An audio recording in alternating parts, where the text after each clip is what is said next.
Assalamualaikum warahmatullahi wabarakatuh. Anak-anak, kita akan memulai materi semester genap.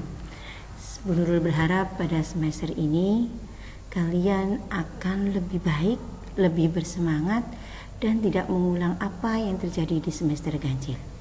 Materi pada semester genap akan dimulai Bu Nurul dengan tema teks tanggapan. Di sini nanti saya akan menjelaskan apa sih teks tanggapan. Teks tanggapan adalah teks yang berisi komentar atau evaluasi penilaian tentang suatu hal, suatu karya, baik itu lukisan, baik itu puisi, cerpen, novel. Jika kita memberikan penilaian terhadap karya tersebut, itu disebut teks tanggapan. Syarat teks tanggapan dalam kita memberikan tanggapan atau penilaian harus bersifat objektif dan santun. Apa yang disebut dengan objektif? Objektif adalah menanggapi sesuatu berdasarkan apa yang sesungguhnya, apa adanya, fakta berdasarkan realitanya dan kenyataan yang ada dalam karya tersebut. Disebut objektif itu berdasarkan objeknya, baik itu berupa karya sastra, karya tulis atau lainnya. Itu disebut objektif berdasarkan karya atau hasil kerja. Selanjutnya santun. Santun adalah cara penyampaian tanggapan atau komentar kita itu harus berdampak positif bagi siapapun, bagi pembaca, bagi penulis, itu harus yang disebut dengan santun. Selanjutnya struktur teks tanggapan. Yang pertama, konteks. Apa sih yang disebut konteks? Konteks itu adalah apa yang kita tanggapi, berupa novel, puisi, lukisan, lagu, atau yang lainnya. Berarti apa sih yang akan kita berikan tanggapan, yang akan kita tanggapi itu karya berupa apa? Bisa juga di mana, kapan peristiwa itu terjadi. Jika ini dalam novel.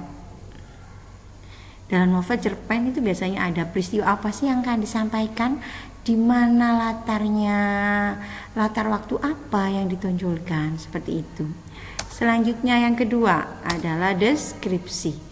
Deskripsi adalah apa dan bagaimana sesuatu itu terrealisasi, diciptakan atau dihasilkan. Jadi gambaran kita terhadap karya atau gambaran kita terhadap karya yang akan kita berikan tanggapan. Selanjutnya yang ketiga, penilaian. Penilaian itu adalah apa sih yang kita pikirkan dari hasil karya tersebut? Apa sih yang kita pikirkan tentang lukisan tersebut?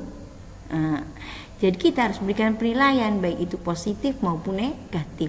Tapi diusahakan cara penyampaiannya tetap santun. Selanjutnya, kebahasaan teks tanggapan. Intinya ada dua. Yang pertama, bahasa deskriptif. Kenapa bahasa deskriptif? Karena nanti kita akan menyampaikan isi karyanya apa, ciri-cirinya apa, bedanya dia dengan yang lain apa. Yang kedua, pujian atau kritik. Yang disebut pujian adalah membawa perasaan positif terhadap karya, perbuatan, ucapan kita yang berupa nilai. Jadi tanggapan positif yang memberikan masukan, yang mampu mengajak orang untuk jadi lebih baik, itu disebut pujian. Selanjutnya kritik. Apa sih yang disebut kritik? Kritik adalah proses analisis dan evaluasi terhadap sesuatu dengan tujuan untuk meningkatkan pemahaman, membantu perbaikan pekerjaan. Jadi kita memberikan kritik itu tujuannya untuk menjadikan lebih baik. Dengan adanya kritik tadi, orang akan merasa berusaha untuk jadi lebih. Selanjutnya saya akan memberikan contoh tentang analisa struktur teks tanggapan. Yang saya ambil adalah lukisan Affandi dengan judul Kebun Teh yang ada di bawah. Nah, kita mulai analisanya. Yang pertama, dari wujud karyanya. Ini adalah karya Affandi berupa lukisan, Walaupun kalau kita lihat itu kita nggak bisa memahami apa sih isinya. Nah, seperti ini apa yang digambarkan di situ? Terlihat ada beberapa tanaman, ya kan? Dan juga ada beberapa orang. Lah, ini disebut konteks karyanya. Wujud karyanya itu apa? Selanjutnya, menyimpulkan informasi dalam lukisan tersebut. Lukisan tersebut sangat unik dan khas. Kenapa? Karena tidak semua orang bisa memahami lukisan itu. Yang kedua, objek dari lukisan tersebut adalah gambar perkebunan cengkeh yang penuh imajinatif. Kenapa imajinatif? Karena kalau realita kita lihat lukisannya itu tidak seperti perkebunan. Karena gambar pohonnya pun tidak natural, ataupun gambar yang lainnya pun tidak natural. Jadi mungkin kalau kalian melihat itu bukan lukisan. Nah, itulah bedanya kita dengan pelukis. Yang terakhir yakni nuansa warna yang disampaikan dalam lukisan itu penuh makna. Warna kuning menunjukkan apa, hijau menunjukkan apa, merah menunjukkan apa. Tadi kan jelaskan kalau merah itu menunjukkan matahari, ya kan? Hijau itu menunjukkan tanaman yang ada dalam perkebunan itu. Ini adalah informasi yang bisa diambil dari karya yang akan kita tanggapi. Selanjutnya yang kedua adalah kita menentukan deskripsi karya. Apa sih gambarannya? Nah, lukisan tadi adalah sebuah karya seni kelas tinggi dari sang pelukis Maestro Affandi, melukiskan sebuah pemandangan alam perkebunan cengkeh. Mana buktinya? Kita lihat tadi teksnya. Areal perkebunan berbukit yang masih alami, tanpa terlukis apa adanya dari alam. Dan untuk menghidupkan suasana pada lukisan dihadirkan figur manusia sebagai objek pendukung. Inti dari lukisan menunjukkan adanya aktivitas kehidupan yang menyatu dengan alam. Lah, ini yang disebut deskripsi. Kita menggambarkan isi karyanya itu berisi apa sih? Oh, karya Affandi ini adalah beri sebuah lukisan pemandangan dan perkebunan cengkeh. Bukitnya masih alami, apa adanya. Untuk menghidupkan suasananya dihadirkan manusia dan yang lain sebagainya. Nah, yang jadi tekanan adalah ekspresi goresan khas Affandi itu unik. Ya, yang menunjukkan lukisan ini istimewa. Kenapa disebut unik? Karena tidak semua orang akan bisa memahami lukisan tersebut. Karena kita melihat, alah lukisan apa? Kan cuma coret-coretan. Itu bagi kita. Tapi yang memahami karya seni akan berbeda. Karena dalam seni lukis itu ada beberapa aliran. Seperti tadi, itu bukan aliran naturalis Affandi. Kenapa? Kalau misalnya naturalis akan terlihat jelas yang namanya pohon cengkeh mana, yang matahari itu mana, tapi bukan, tapi karena alirannya berbeda. Mohon maaf anak-anak, dengan ini saya harapkan kalian bisa lebih memahami ya tentang tahapan analisa. Nah, selanjutnya tahapan penilaian.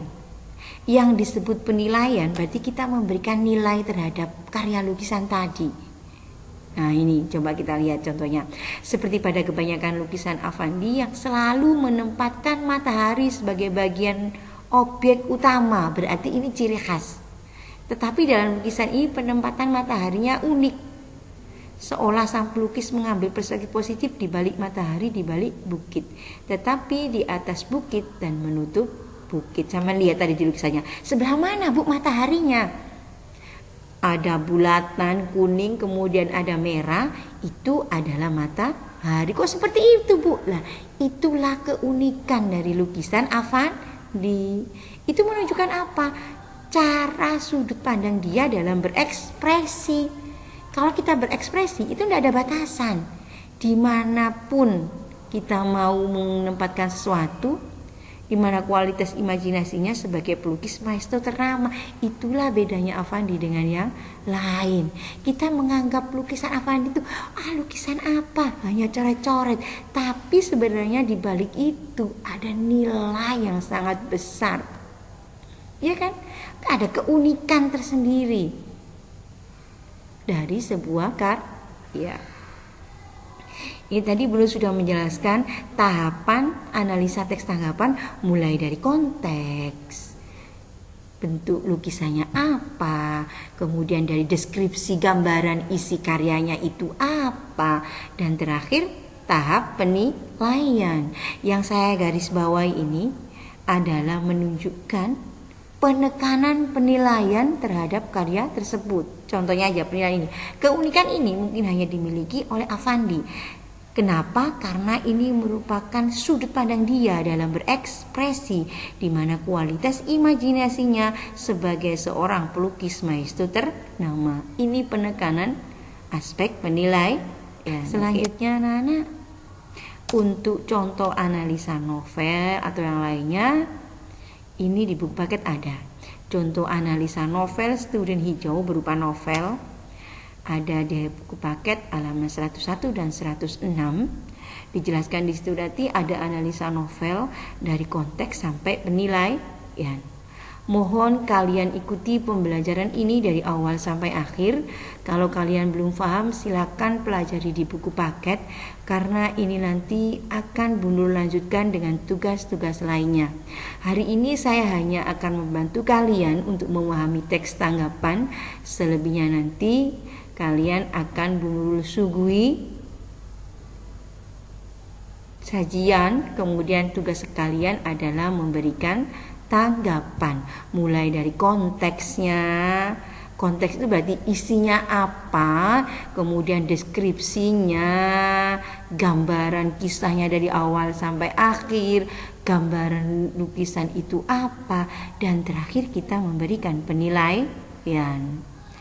Anak-anak, Bu Nurul berharap penjelasan hari ini mampu membantu kalian untuk menghadapi pembelajaran selanjutnya. Bu Nurul tidak panjang kata, yang penting kalian mampu memahami apa sih materi yang kita sampaikan hari ini. Untuk itu sekian dan terima kasih. Bu Nurul berharap kalian tetap semangat di semester genap, tidak mengulang apa yang terjadi di semester ganjil. Dengan cara apa? Aktif mengikuti pembelajaran daring di aplikasi Edmodo. Anak-anak, Bu Nurul tidak banyak berpesan, cuma minta tolong ikuti apa yang diperintahkan gurumu, kerjakan sesuai dengan kemampuanmu. Apapun hasilnya, gurumu tetap akan menghargai. Sampai di sini materi hari ini, dan saya akhiri. Assalamualaikum warahmatullahi wabarakatuh.